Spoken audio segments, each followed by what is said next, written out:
ہیں بدگمانی کی دوسری قسم ہے اپنے معاشرے کے لوگوں کے بارے میں بدگمانی پیدا کرنا. خاوند اپنی بیوی کے بارے میں سوچے غلط راہوں پہ چلتی ہوگی، بیوی اپنے شوہر کے بارے میں سوچے نہ جانے اس کے کہاں کہاں معاشرے کہاں کہاں تعلقات ہوں گے، اپنے رشتہ داروں کے بارے میں، اپنے والدین کے بارے میں، اپنی اولاد کے بارے میں، اپنے محلے والوں کے بارے میں، اپنے ائمہ کے بارے میں، اپنے خطباء کے بارے میں، اپنے علماء کے بارے میں، اپنے ہمسایوں کے بارے میں، اہل علم کے بارے میں، اپنے دوست احباب کے بارے میں. انسان ایسا ہو جائے کہ ہر وقت وہ بری سوچ ہی سوچتا رہے، بری سوچ ہی سوچتا رہے، جیسے وہ سوچ کا ایک گھرانڈہ تعمیر کرے گا، جس طرح سوچ کا کوڑا کرکٹ اپنے دماغ کے اندر جمع کرے گا، ویسے اس کا ریزلٹ اور نتیجہ ہوگا. کیا اچھی بات لکھی لکھنے والوں نے. وہ شہد کی مکھی بھی اسی دنیا میں رہتی ہے، رس کو چوستی ہے، فلاں جگہ بیٹھتی ہے، فلاں جگہ بیٹھتی ہے، اچھی سوچ لے کے جب محنتیں کرتی ہے، اللہ اس کے پیٹ سے نکلنے والی گندگی کو بھی لوگوں کے لیے شہد اور شفا بنا دیتا ہے. سوسائٹی یہی ہوتی ہے، معاشرہ یہی ہوتا ہے، جوہر یہی ہوتے ہیں، تالاب بھی ہوتے ہیں، گلستان بھی ہوتے ہیں، نخلستان بھی ہوتے ہیں. اور وہ گندگی والی مکھی جب گندی سوچ لے کے نکلتی ہے، جراثیم پھیلاتی ہے، گندگی پھیلاتی ہے، چیزوں کو آلودہ کرتی ہے. اے ایمان والو، بہت زیادہ گمانوں سے بچ جاؤ، بے شک بعض گمان گناہ ہوتے ہیں. اللہ کے پیارے نبی علیہ الصلوۃ والسلام نے تو کیا خوبصورت بات کہی، ایاکم والظن فإن الظن اکذب الحدیث. بدگمانی سے بچنا، میں تمہارا پیغمبر فیصلہ کرتا ہوں، جتنی بھی جھوٹی باتیں ہیں ان میں سب سے جھوٹی بات بدگمانی ہے. آپ نے اس کو سب سے بڑا جھوٹ کہا، بدگمانی کو سب سے بڑا جھوٹ کہا. کیوں؟ اس لیے اگر آپ اپنے قلم سے وہ لکھتے ہیں جو حقیقت کے خلاف ہے تو آپ کے قلم کا جھوٹ ہے. اگر اپنی زبان سے وہ بولتے ہیں جو حقیقت کے خلاف ہے تو آپ کی زبان کا جھوٹ ہے.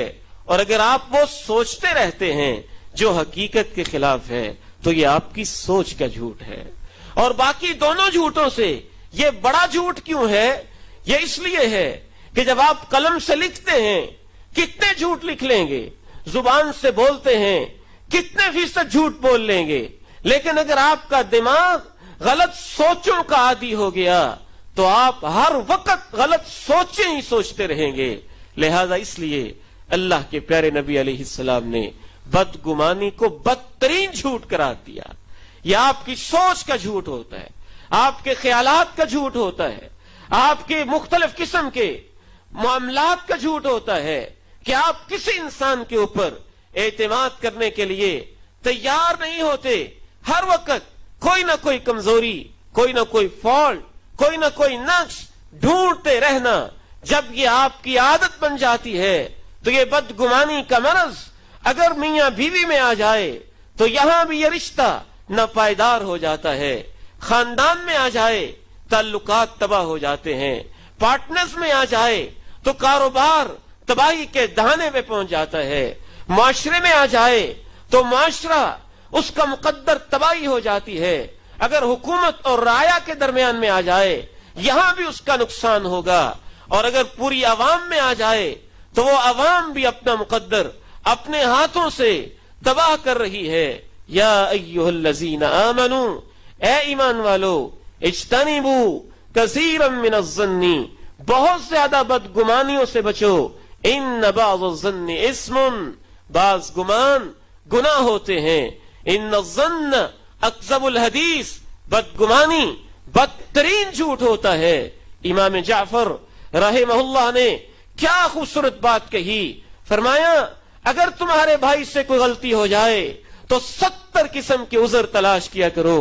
اگر پھر بھی عذر نہ ملے تو کہا کرو لعل له عذرا لا اعرفه، کوئی مجبوری ہوگی میں اسے جانتا نہیں ہوں. جان بوجھ کے اس نے یہ نہیں کیا ہوگا، جان بوجھ کے ایسے نہیں کیا ہوگا.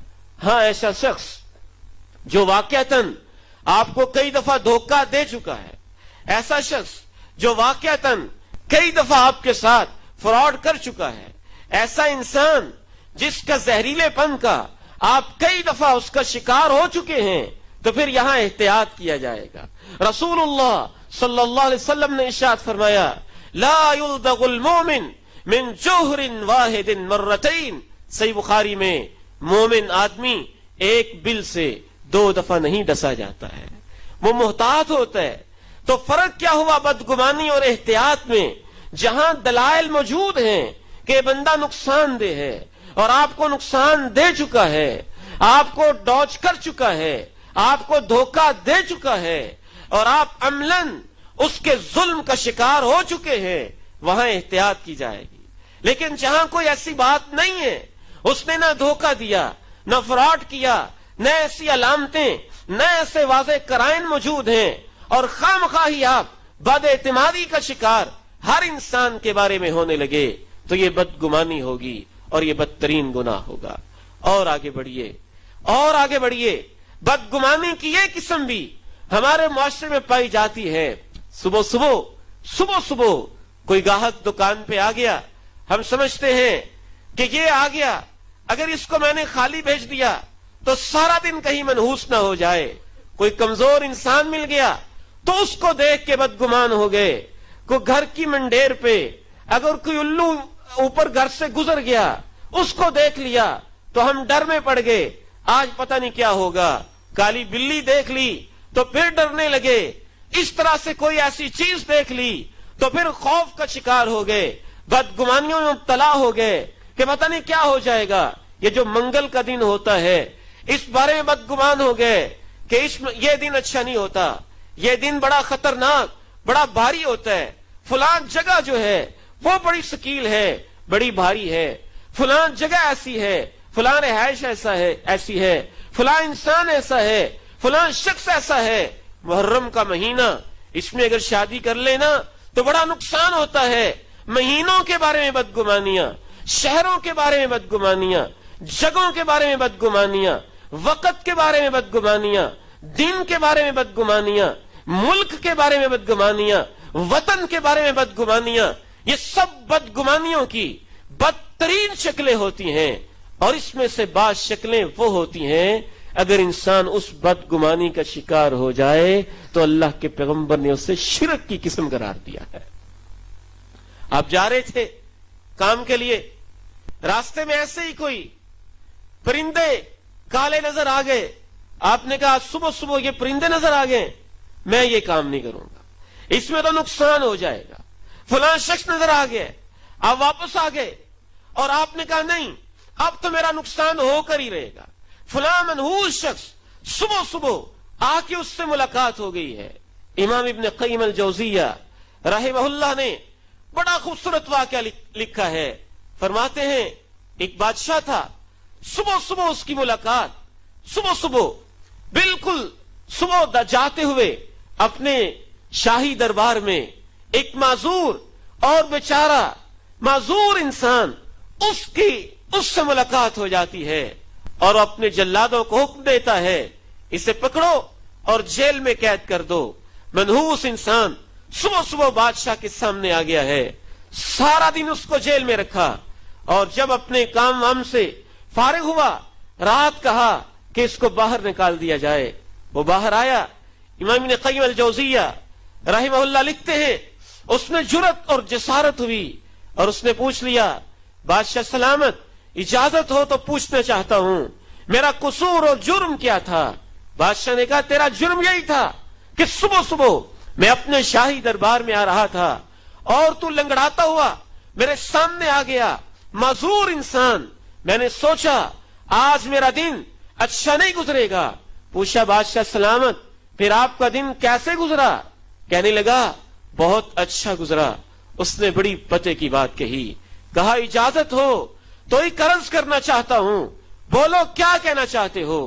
کہنے لگا آج صبح آپ نے مجھے دیکھا اور مجھے جیل میں بھیج دیا، لیکن آپ کا سارا دن اچھا گزرا، خیریت سے گزرا، اور میں نے آج صبح بادشاہ سلامت آپ کو دیکھا اور میرا سارا دن جیل میں گزرا۔ اب آپ بتائیے منحوس میں ہوا کہ آپ؟ نحوست ہمارے کردار میں ہوتی ہے، نحوست ہمارے رویوں میں ہوتی ہے، نحوست ہمارے کیریکٹر میں ہوتی ہے، نحوست ہماری بدعمالیوں میں ہوتی ہے، نحوست ہمارے گناہوں میں ہوتی ہے، نحوست ہمارے شامت اعمال میں ہوتی ہے، اور وہ تو اتنی نحوست ہوتی ہے، گناہوں کے اندر تو اتنی نحوست ہوتی ہے۔ میں کل ہی ایک شیخ البانی کی عظیم شاگرد ہیں، ان کی کتاب پڑھ رہا تھا، کیا نقطے کی بات لکھی کہ اللہ کے پیغمبر علیہ الصلوۃ والسلام نے فرمایا کہ یہ جو حجر اسود ہے جنت سے نازل ہونے والا پتھر ہے، یہ جنت سے نازل ہونے والا وہ ہیرا موتی، وہ خوبصورت اور قیمتی پتھر ہے کہ یہ دودھ سے زیادہ سفید تھا اور بڑا ہی جنتی اور قیمتی پتھر تھا۔ سودتہ خطایا بنی آدم، آدم کے بیٹے کے گناہوں نے اس کو سیاہ کر دیا ہے۔ اس کی وضاحت میں شارحین حدیث لکھتے ہیں کہ جب گناہ پتھر کو سیاہ کر دیتے ہیں تو ہمارے دلوں کو کتنا سیاہ کرتے ہوں گے۔ جب گناہوں کے اثر سے پتھر نہیں بچا تو انسان کیسے بچتے ہوں گے؟ امام طاؤس رحمہ اللہ، امام مجاہد رحمہ اللہ، عظیم مفسر، خصوصاً امام مجاہد کہا کرتے تھے کہ جب قحط سالی پڑ جاتی ہے تو اس وقت چمگادڑیں اور کیڑے مکوڑے بھی آدم کے بیٹوں پہ لعنت بھیجتے ہیں کہ تمہارے گناہوں کی وجہ سے ہم بھی اللہ کی رحمتوں سے محروم ہو چکے ہیں۔ طائرکم معکم، یہ کفار کا شیوا تھا، وہ تو نبیوں تک کو کہہ دیتے تھے کہ اے نبی تم ہمارے اندر آئے ہو نا، اس وقت سے ہمارے حالات خراب ہیں، تیری وجہ سے ہیں۔ تو پیغمبر جواب دیتے تھے رب کے حکم سے، طائرکم معکم، تمہاری نحوست تمہارے اپنے اعمال کی وجہ سے ہے، تمہاری اپنی سوچ، تمہارے اپنے رویوں کی وجہ سے ہے۔